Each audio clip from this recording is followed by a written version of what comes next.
Welcome back to the circle, friends, as the fire crackles and the shadows stretch long across the ground. Tonight, we are moving away from the grand halls of kings and the bloody mud of battlefields to talk about something much more universal. History is often sanitized for the textbooks, leaving out the most pungent and human parts of our shared past. But before we descend into the narrow, winding alleys of the 14th century, please take a moment to subscribe to Campfire Night Stories. A simple like on this video helps our fire burn brighter and ensures these forgotten tales reach those who seek the truth. Tonight, we are exploring a side of medieval life that would make a modern person gasp for air quite literally. In a world without plumbing, porcelain, or privacy, how did thousands of people living on top of each other manage the most basic human need? Tonight, we uncover what using the toilet was really like in medieval cities. The year was 1374, and the city of London was a dense, pulsing labyrinth of timber-framed houses and muddy thoroughfares.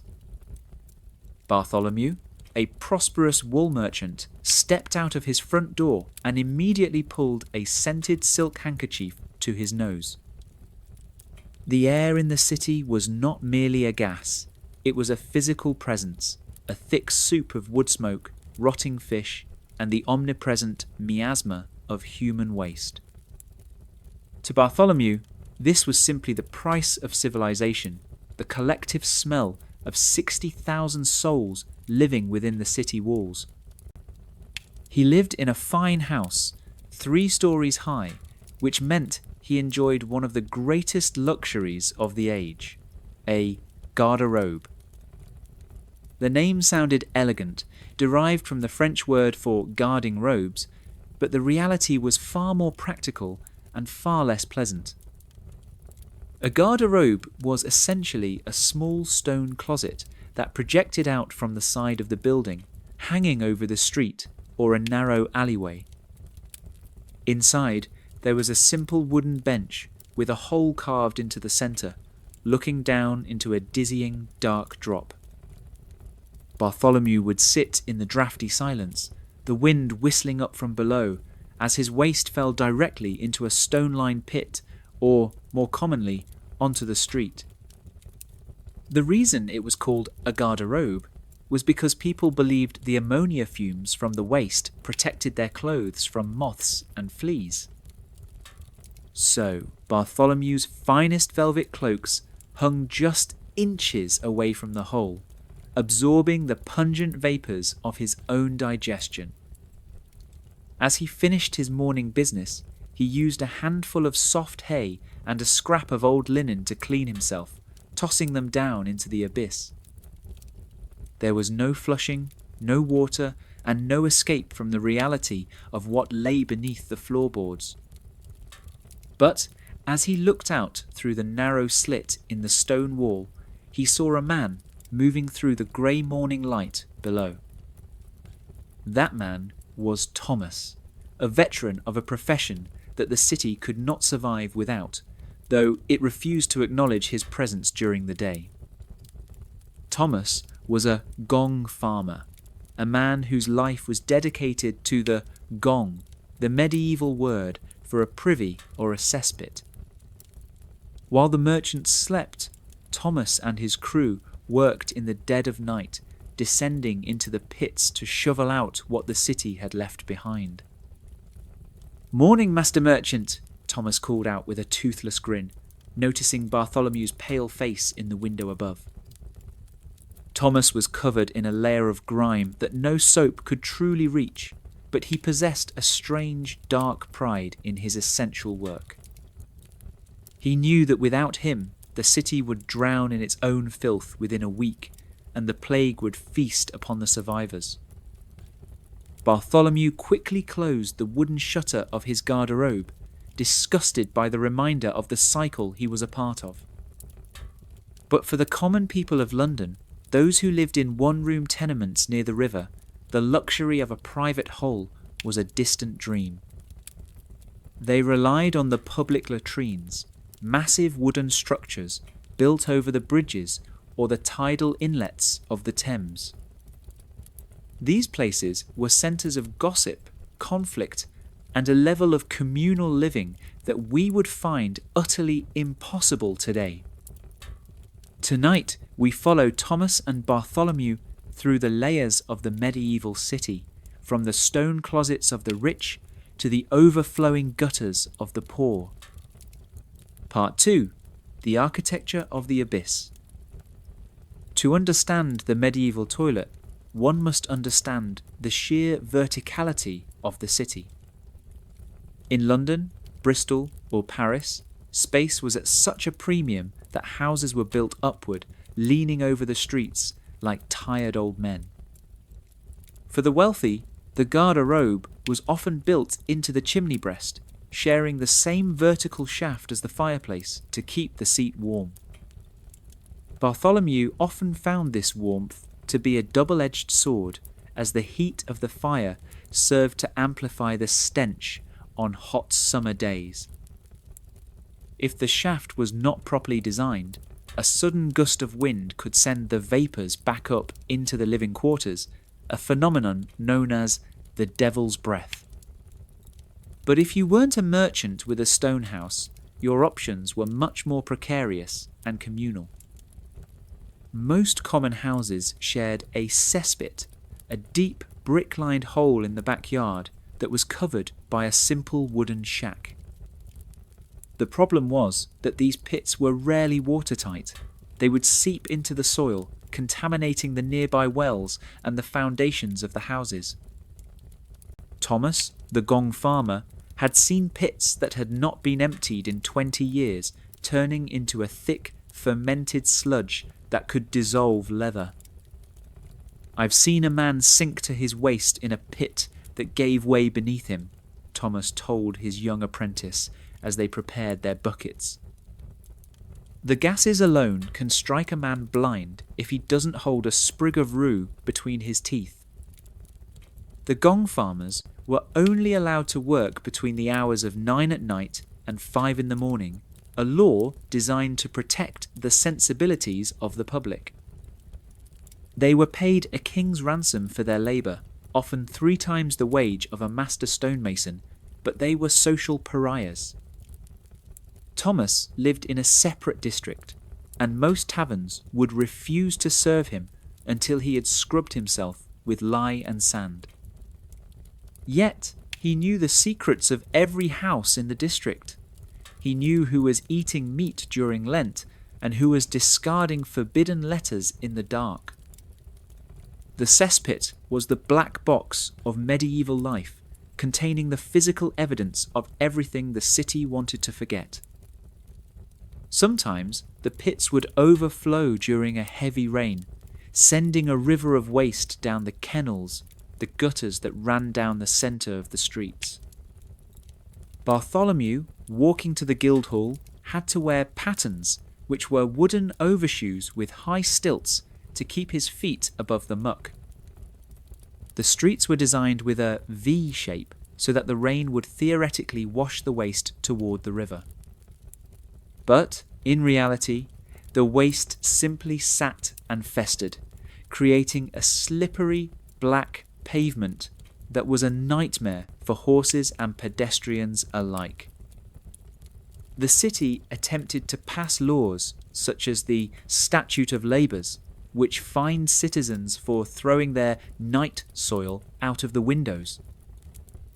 But the law was impossible to enforce in a city where every second person was holding a bucket at midnight. The cry of "Gardez-le," a corruption of the French Gare de l'eau, or "Watch out for the water," was the only warning a traveller would get. A moment later, a cascade of liquid waste would come crashing down from a 3rd-story window, splashing against the timber walls. This was the popular psychology of waste management. If you couldn't see it anymore, it was no longer your problem. But for Thomas, standing in the dark with his shovel, the problem was only beginning. Part 3. The public latrines and the Bridge of Sighs. While Bartholomew had his private stone closet, the vast majority of the city's labourers lived in a state of forced intimacy. The common privy was a massive wooden structure, often built directly over a bridge or a running stream, where 50 or 60 people would sit side by side. Imagine London Bridge in the 14th century, a crowded, narrow street of shops and houses suspended over the roaring Thames.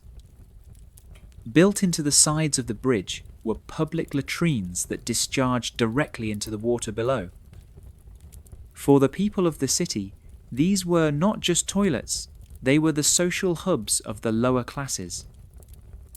Men and women sat together on long wooden planks, with holes carved at regular intervals, discussing the price of grain or the latest scandal from the king's court.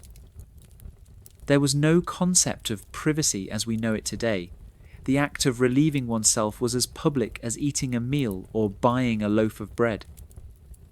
However, the Bridge of Sighs, as some jokingly called it, carried a hidden danger that Thomas the Gong farmer knew all too well. The wooden structures were often poorly maintained, the timber rotting from the constant exposure to salt air and human waste. There are records from the medieval courts of people falling through the rotted planks and into the freezing, fast-moving river below.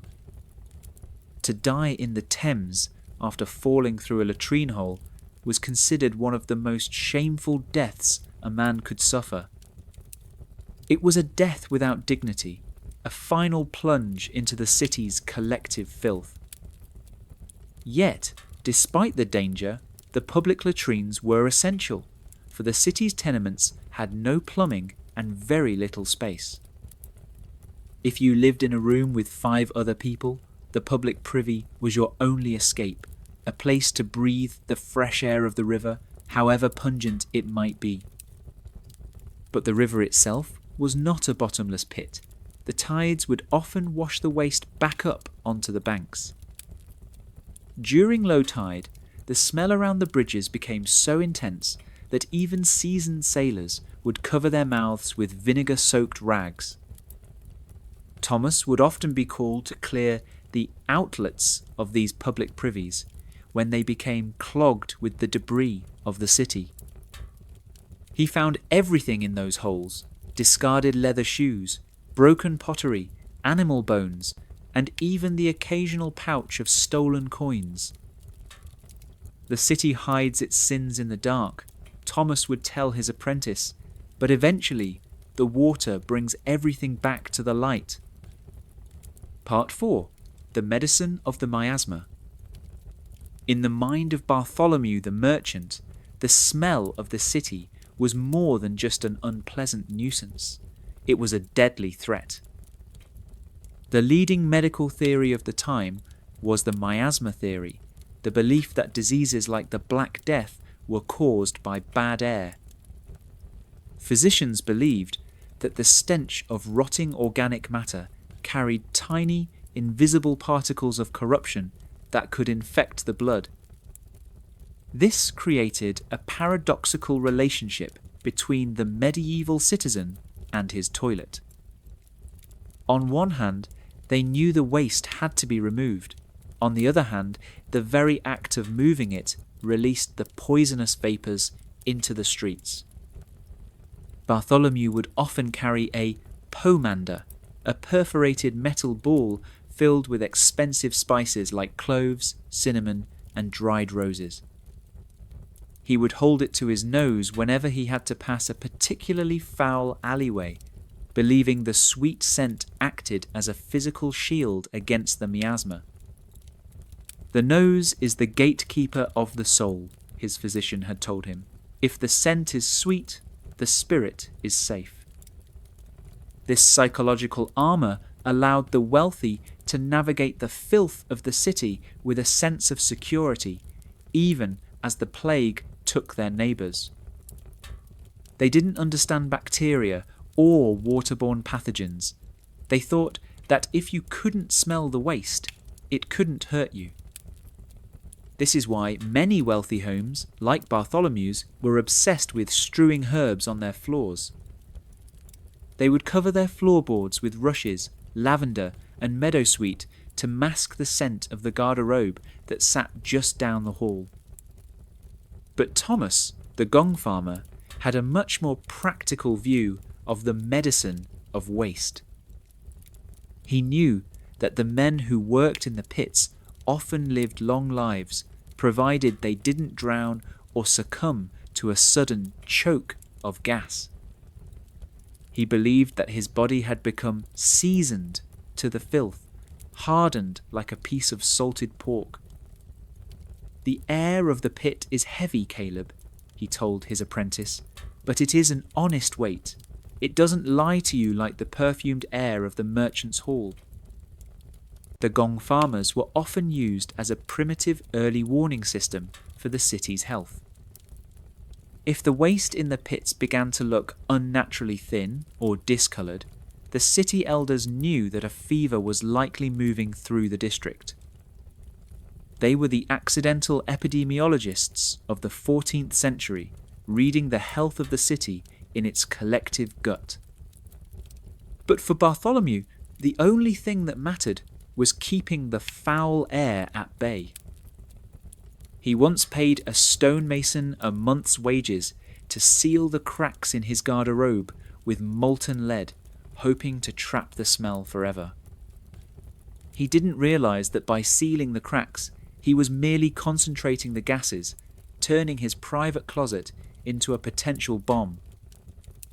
There are rare stories from the archives of garderobes literally exploding when a candle was brought too close to the concentrated methane.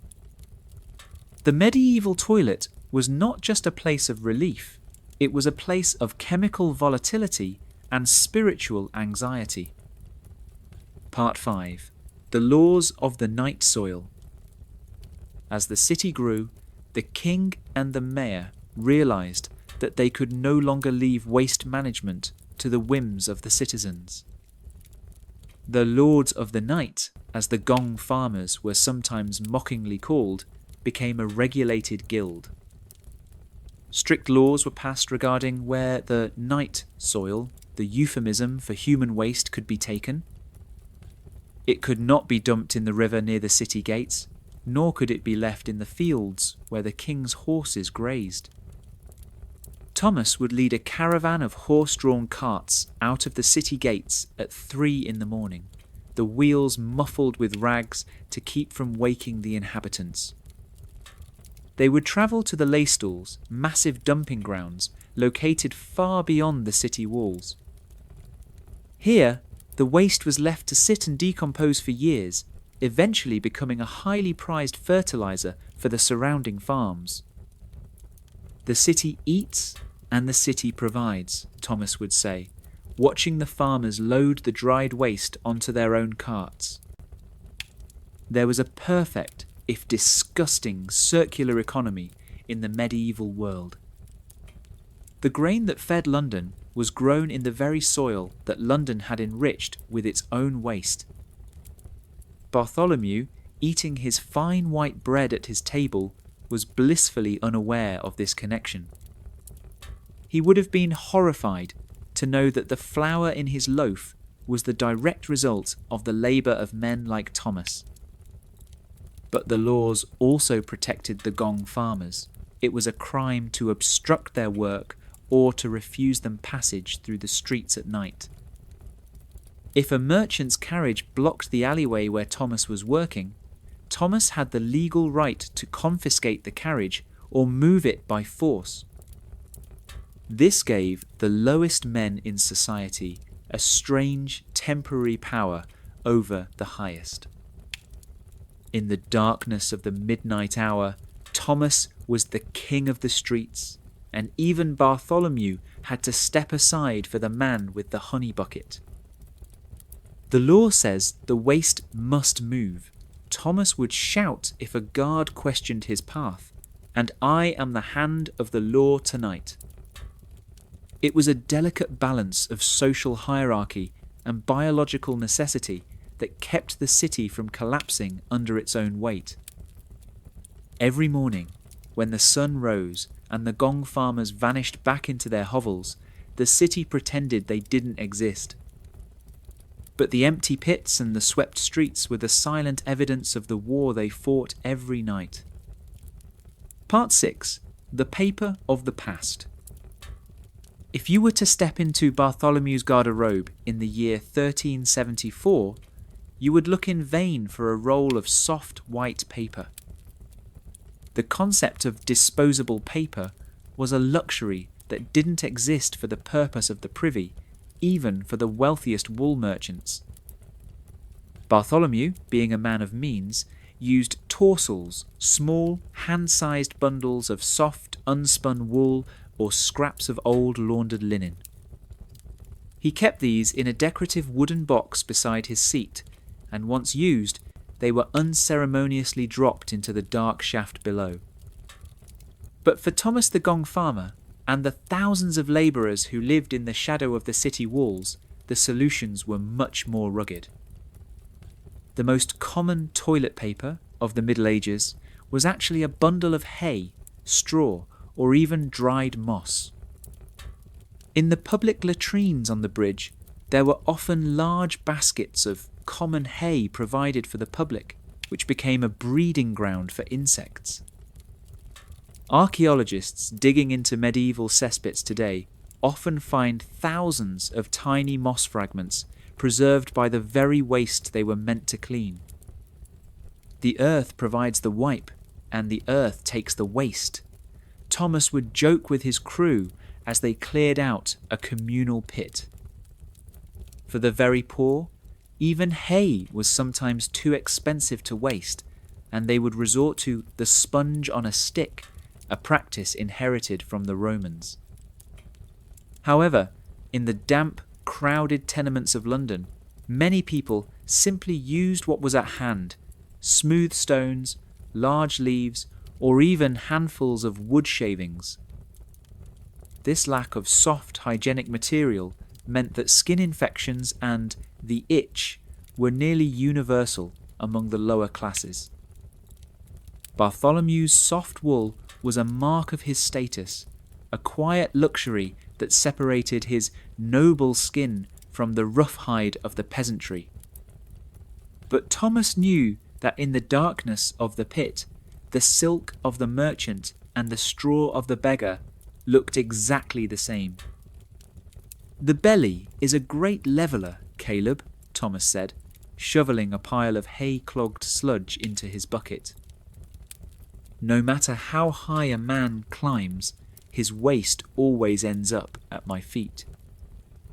The sheer volume of dry material, the straw and hay, meant that medieval cesspits filled up much faster than modern septic tanks. This was a constant source of revenue for the gong farmers, as a pit could go from empty to overflowing in a matter of months if the household was large. It was a physical, bulky history of a city's consumption, recorded in layers of compressed hay and organic rot. Part 7. The Great Stink and the Law of the Gutter. There were times when the individual efforts of men like Thomas were not enough to save the city from its own biology. During the Great Drought of the mid-14th century, the Thames receded, and the kennels in the streets stopped flowing entirely. The city became a stagnant pressure cooker of scent, a great stink that was said to be detectable from 5 miles away in the countryside. Bartholomew found himself a prisoner in his own home, the windows sealed with wax and the fireplaces burning sweet-smelling cedar at all hours. The heat of the sun acted on the street waste like a baker's oven, fermenting the piles of night soil that had not been collected. It was during these times that the city authorities became truly desperate, passing the scavenger laws. Every citizen was made responsible for the section of the gutter directly in front of their own door. If you do not sweep the muck to the next man's door by noon, you shall pay a fine of 2 shillings, the crier would announce. This led to a chaotic daily war between neighbours, as people tried to push their waste onto the next property before the inspector arrived. Thomas and his crew were forced to work double shifts, their carts rumbling through the streets until the sun was high in the sky. The city was terrified that the bad air would bring back the Black Death, which was still a fresh and bleeding memory in the minds of the survivors. They didn't realise that the real danger was the flies and the contaminated water, but their fear of the smell drove them to a frenzy of cleaning. Bartholomew, watching from his window, saw a neighbour being dragged to the pillory for dumping a bucket of waste directly into the street during the day. The punishment was poetic. The man was forced to sit in the wooden frame while the very waste he had dumped was poured over his head. "The city is a beast that must be groomed, or it will bite you," Thomas muttered as he passed the shamed neighbour. This was the era when the first sewer monument was built, a stone-lined tunnel that ran from the royal palace directly to the river. It was the birth of modern civil engineering, born out of a desperate, primal need to hide the evidence of human existence. But for the common man, the only sewer was the mud beneath his boots and the bucket beneath his bed. Part 8. The social life of the privy. We often think of the toilet as a place of solitary reflection, but in the medieval city, it was a theatre of human interaction. The public latrines, especially the ones near the markets, were the only places where a labourer could truly take the air. Because the wooden benches were continuous, you would be sitting mere inches from a stranger, your shoulders touching as you looked out at the river. This created a strange, egalitarian atmosphere where the barriers of the day were temporarily lowered. A tanner might discuss the quality of hides with a carpenter, or a soldier might tell tall tales of the wars in France to a group of wide-eyed apprentices. "I heard the King of France has a garderobe made of pure silver," one man might say, leaning over to spit into the water. "And I heard it still smells like a goat's backside in July," another would reply, sparking a chorus of laughter. Thomas often found lost items in these public pits that told stories of these interactions, broken daggers from a sudden fight, or copper rings dropped in a moment of distraction. There was even a form of latrine graffiti, where people would use charcoal to scratch messages or crude drawings into the wooden walls. They were messages of love, insults to the mayor, or prayers to saints for the relief of a troubled gut. Bartholomew, however, would never set foot in such a place. His privacy was his pride, a wall of stone between him and the unwashed. But privacy in a medieval city was a fragile illusion. Even in his garderobe, he could hear the voices of the street and the splashing of the river. He was never truly alone, and the sounds of his neighbours' lives were always just a thin wall away. The city was a single, breathing organism, and its digestion was a collective process that no one could fully escape. Thomas saw the city as a series of connected pipes and pits, a giant machine that he had to keep oiled with his shovel and his sweat. "You think you're a separate man, Master Merchant," Thomas thought, looking up at the shuttered windows of the wealthy. But we all feed the same river in the end. The social life of the privy was a reminder that in the Middle Ages, the body was not something to be ashamed of or hidden away. It was a loud, messy, and public reality that every man, woman, and child had to navigate together. As the sun began to set, casting a golden light over the filth of the Thames, the city prepared for another night of gong farming.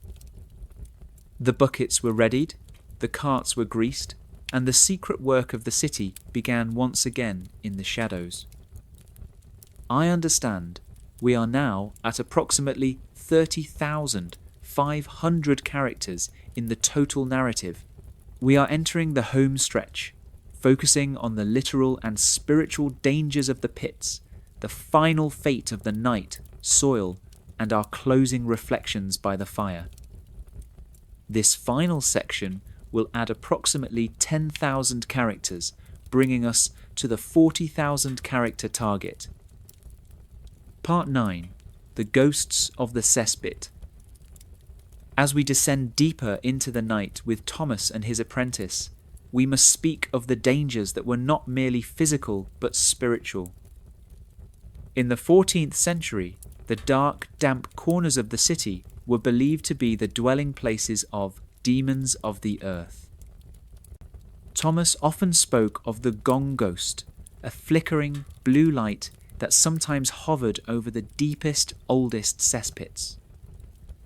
"It's the soul of the waste, Caleb," Thomas would whisper, his eyes wide in the lantern light. "It's the spirits of the things the city tried to bury, coming back to breathe the night air."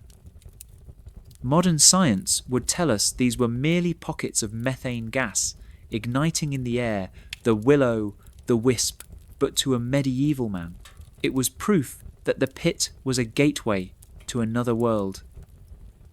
Thomas had seen things in the sludge that defied the logic of the day, strange deformed bones, or ancient rusted swords that seemed to hum with a life of their own. But the real ghosts were the men who had been lost to the choke.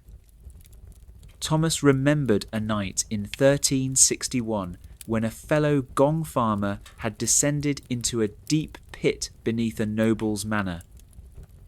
The man had reached the bottom, gave one sharp cry, and then went silent. When they pulled him up, his face was blue, and his eyes were fixed in a look of absolute terror. They believed he had been struck by the breath of a basilisk, a monster that lived in the filth. In reality, he had succumbed to hydrogen sulfide, a deadly gas that pools in the bottom of unventilated pits. Bartholomew, hearing of such events from his servants, would cross himself and pay for a special mass to cleanse the air of his home. He believed that the moral filth of the city was what created these physical dangers in the dark. To the wealthy, the cesspit was a mirror of hell itself, a place of heat, darkness, and an eternal unwashed stench. But for Thomas, it was just the office of his trade, a place where he faced death so that others could live in the light. The demons don't bother a man who's too busy working to listen to them, Thomas would say, spitting into the dark. He saw himself as a guardian of the threshold, a man who stood between the living city and the rotting world beneath it. Every bucket he hauled up was a victory over the ghosts of decay, a small act of defiance against the entropy that threatened to swallow London. Part 10. The final fate of the night, soil.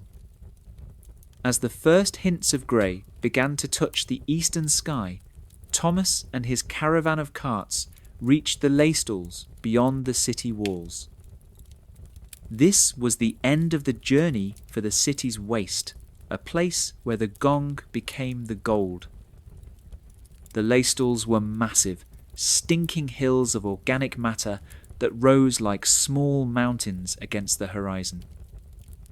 To an outsider, it was a landscape of nightmares, but to the farmers of Middlesex and Kent, it was a treasure house. "The city is a furnace, Caleb, and this is the ash," Thomas said, watching the farmers begin to shovel the dried waste into their own wagons. They understood what Bartholomew did not, that the strength of the kingdom was built on the cycle of the soil.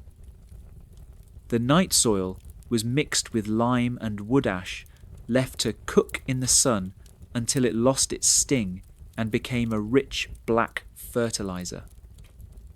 This fertilizer was what allowed the medieval fields to produce the massive amounts of grain needed to feed the growing urban populations. In a strange way, the very thing Bartholomew feared and hid from was what gave him his morning bread and his evening ale. The garderobe was not just a hole in the wall, it was the starting point of a journey that ended in a field of golden wheat. Thomas would take his payment, a heavy pouch of silver coins, and head to a small, isolated tavern on the edge of the marshes. There, he would wash his face in a bucket of cold well water and drink a pint of dark beer, watching the sun rise over the city he had just cleaned. Another night, another city saved, he would mutter to himself, feeling the weight of the silver in his hand. He knew that by midday Bartholomew would be awake, complaining about a faint smell in his hallway and clutching his pomander. The merchant would never know the name of the man who had emptied his pit, nor would he ever thank him for the safety of his family. But Thomas didn't need the thanks of the wealthy.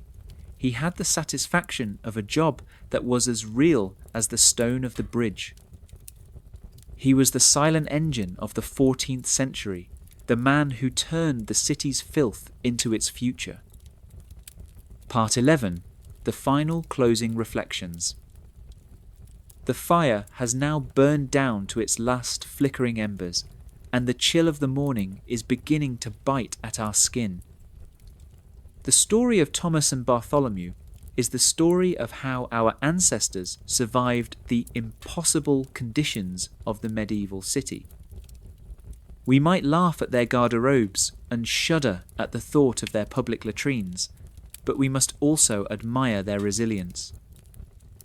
They lived in a world where the most basic acts of survival were a constant communal struggle. The made-up nonsense of the miasma and the gong ghosts was their way of explaining a world they didn't yet have the tools to measure. But their solutions, the gong farmers, the lay stalls, and the laws of the night soil, were the first steps toward the clean, silent world we live in today. We are the heirs of Thomas the Gong Farmer, whether we like it or not. Our modern sewers are just the stone-lined tunnels of the past, grown larger and hidden deeper beneath the concrete. Tonight, as you return to the comfort of your modern home and the silent miracle of your porcelain throne, take a moment to remember the men of the night. Remember the Garde-Lou cries of the 14th century and the smell of the Thames at low tide. History is not just a list of names and dates, it is the smell of the street and the weight of the bucket. Thank you for joining me for this journey into the gritty, pungent heart of the medieval city here at Campfire Night Stories. If this exploration of the underbelly of history has piqued your interest, please remember to like this video and subscribe to our gathering. Your support helps us keep the fire burning and the stories coming, even the ones that are a little harder to stomach. Sleep well, and may your dreams be as fresh and clear as a mountain stream. The embers are fading. The city is waking. The night is yours.